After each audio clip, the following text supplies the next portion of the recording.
Stop blaming yourself. Do these steps instead.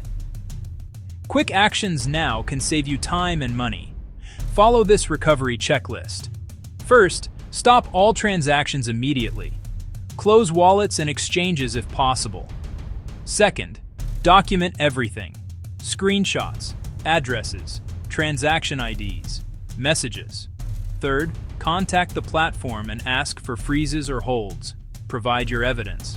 Fourth, report to law enforcement. File complaints with your country's cybercrime unit and regulators. Fifth, notify your bank and any linked services to block further withdrawals.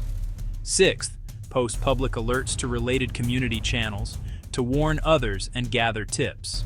Finally, secure your future. Change passwords. Enable 2FA. Move remaining funds to cold storage.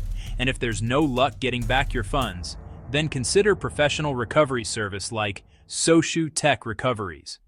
They are very fast, reliable, and direct to the point and steps you need to recover your crypto in time. Stay vigilant, like and share for more crypto tech tips.